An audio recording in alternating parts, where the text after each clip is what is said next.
أعوذ بالله من الشيطان الرجيم. بسم الله الرحمن الرحيم. قل ورتوایا إني نهيت يقينا منکل شویم أن أعبد الذين چې بندگی وکړه ما دا کسانو تدعونا چې تاسو ورته आवाज کویا من دون الله بغیر د الله نه. قل ورته ولا اتبعوا چې زه تابعداري نه کوم اهواءکم ستاسو د خواهشاتو. قد ضللت یقینا گمراه بشم اذن پدغ وقت کی وما انا من المهتدین او زبن شما د هدایت والونا. مخی آیت کی ویلا وَلِتَسْتَبِينَ سَبِيلُ الْمُجْرِمِينَ. نو پدی آیت کی د سبیل المجرمین بیان دے چې هغه عبادتو د غیر الله دے او دا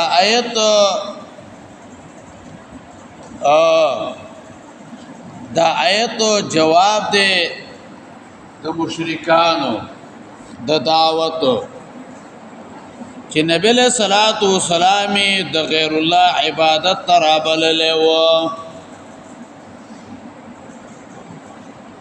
سوال دار دوی را لګیدلی وو نبی له صلوات و سلام ته ویلی وو چې تو زمنګ د معبودانو یو کال بندگی وکا یو کال بمنګو استاد معبود بندگی به وکو. د دې آیت کې جواب شو چې زه د دې نام نشوي ما چې د الله نه سوا د نور معبودانو بندگی وکما. ولی منشوي وې زکه منا شوه ما چې دا خود خواهش تابعداري دا او گمراهی دا او د هدایت نه ځانو محروم ول دي. قل ورتوا انی نهیت یقینا ز منکل شوه ما ان اعبد الذین چې بندگی وکړم دا کسانو تدعونا چې تاسو ورته आवाज کوي من دون الله بغیر د الله نه. دلتا دعا په معنا د عبادت باندې ولیکن اکثر مشرکان شرک په دعا کوي په دی وجبانی دو دعا ذکرو هغه کیږي. قل ورته ویلا تبعو چې ز تابعداري نه کوم اهواکم ستاسو د خواهشاتو. سوال لاله که زمونږه د دین او د معبودانو عبادت وکي نو نقصان به وشي. سړیا پدې کې خجول جاړې ده چې یو کال ته زمونږ د معبودانو عبادت وکانه بل کال مونږ بیا ستاسو د معبود عبادت وکړو. دا خجول جاړې ده. نو جواب شو چې دا د خواهشاتو تابعداري ده د خواهشاتو تابعداري ده. قد ضللت یقینا گمراه بشم اذن په دا وخت کې بیا د خواهشاتو تابعداري دو قسمه باندې دا یو هغه دا چې صرف ګناوي او بل هغه دا چې انسان په د هدایت نه وځي او شرک داخليږي. دا ډیره خطرناک خبره ده نو زکه دوستا سود دې خواهش او تابعداري اغه نه کوما دې تابعداري نه کوما وما انا من المهتدين زبان شما د هدایت والونا بنش قل وردوا اني على بينه من ربي یقینا زو په دلیل ښکار سره ما من ربي د طرفا درخ بللا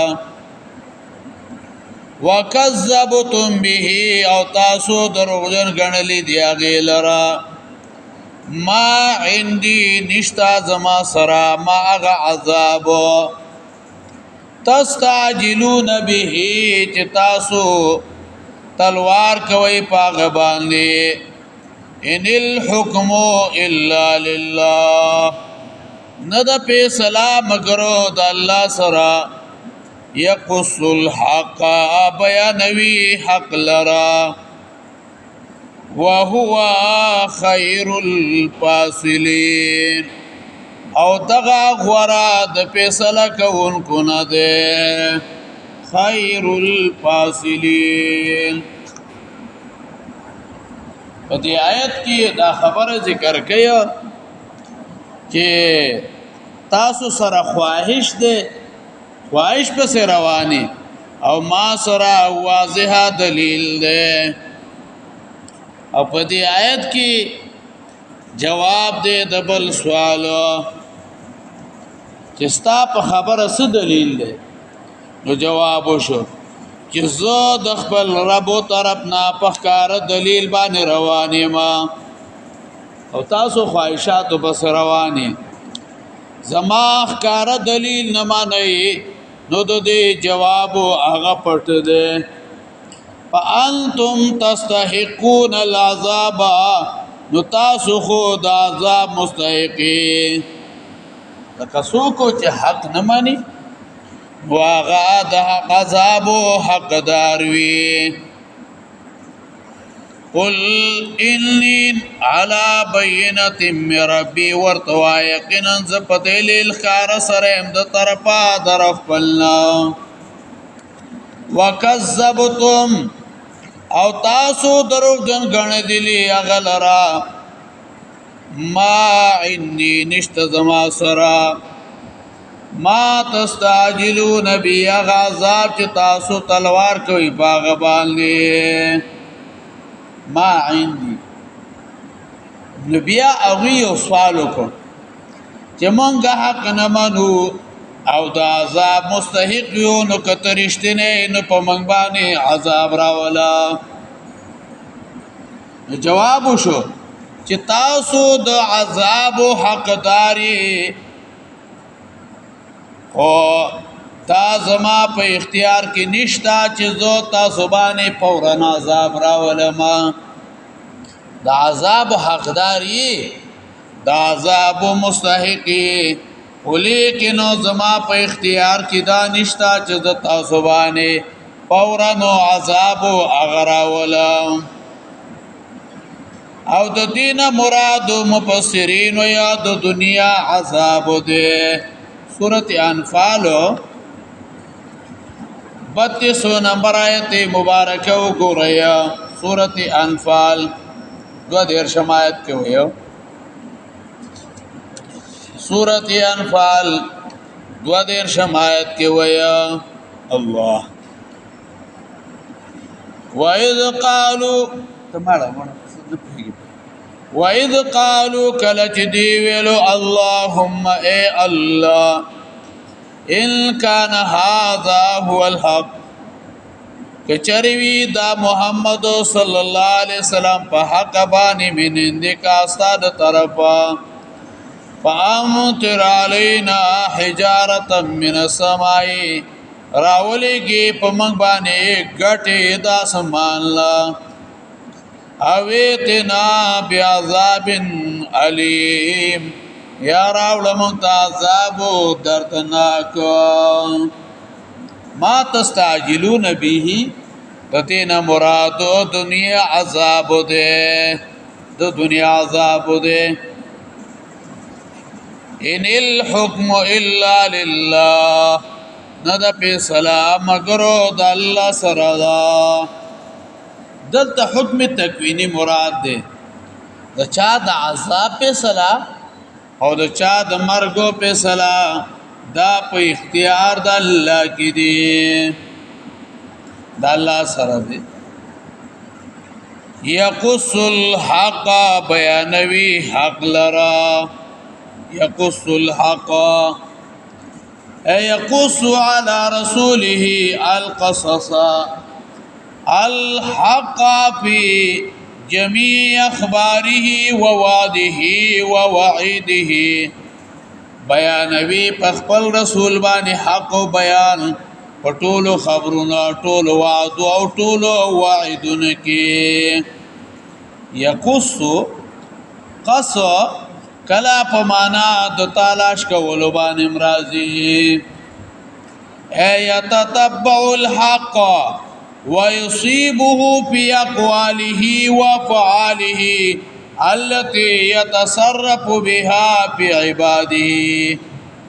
الله تعالی تلاش کی حق او هغه تر رسیدل کوي پخپل هغه خبرو کارونه کې چې پاغه سره بندګانو کې تصرف کوي. ان الحكم الا لله نو دا فیصله مگر د الله سره. بیانوي حق لرا وهو خير الفاصلين او دغه غورا د فیصله کوونکو نه ده، فاصلین د وضاحت کوونکو نه. قل توایا قل ورتوایا لو ان عندي کچروي ما سرا ما تستعجلون بي غسوچ تاسو په تلوار کویا. لقضي الامر بيني وبينكم خامخا فیصله بشوي د کار په منځما او تاسو کې. والله اعلم بالظالمين الله خپوهیدون کې ده په ظالمانو باندې. په دې آیت کې تفصیلی جواب دی که عذاب زما په اختیار کې وي ما بدر باندې نازل کړي وي، ځکه زه خو انسان یم او تاسو بار بار دا وایي چې موږ نه مانو نو په موږ باندې عذاب او اغرا ولا نو زه به تنګ شم. او که زما په اختیار کې وي نو ما با پتا سو باندې عذاب نازل کړي وي، ولیکن دا د الله په اختیار کې دی او الله رب العزت ډېر زور ور ذات دی. لقضي الامر بيني وبينكم خامخا فیصله بشوي د کار په منځما او تاسو کې. ما په در باندې عذاب را لګلې و زمونږ او تاسو مینس کې با فیصله شوي، تاسو به ټول په یو ځل هلاک شي به. بیا علامه ابن کثیر رحمه الله دلته کې یو سوال او جواب او هغه ذکر کړی دی. امام مسلم رحمه الله حدیث ذکر کړی دی چې نبی له سلام کله د طائف روان شو، نبی له صلوات و سلام ته ملک الجبال د غره ملک فرشتہ غور طرف کار شو. اے نبی کته غواړي زبا ستاپ دی دشمنانو باندې دا دواړه غرونه هغه په یوځای کما. کته دا غواړي نو دا دواړه غرونه په یوځای کما. نو سوال دار د دې حدیث نه خو معلومیږي دا چې په اختیار د نبی له سلام کې خو عذاب وو.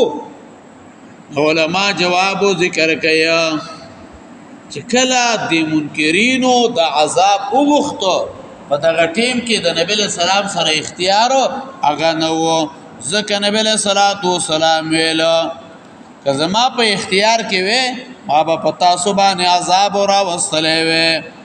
والله اعلم بالظالمین الله خو پوهیدونکی دی په ظالمانو باندې. قل ورته ووایه انی نهیت یقینا زمانه کړی شوی ما ان اعبد الذین چې بندګي وکړم دا کسانو تدعونه چې تاسو ورته आवाज کوئ من دون الله بغیر د الله نه. قل ورته ووایه لا اتبعوا چې زه تابعداري نه کوم اهواکم ستاسو د خواهشاتو قد ضللت یقینا گمراه بشم ځان په دغه وخت کې وما انا من المهتدين او زبان شما د هدایت والونا. قل ورته ووایه انی علی بینة من ربی یقینا زه په دلیل کار سره یم د طرفه در خپلنا وکذبتم به تاسو درودن غنلی دی هغه لره ما عندي نشتا زما سره ما هغه عذاب تستعجلون به چې تاسو تلوار کې پاغي بانی ان الحكم نلفصل الا لله مگر د الله سره دا يقص الحق بیانوي حق لرا وهو خير الفاصلين او دا غورا د فیصله کوونکو نه دی.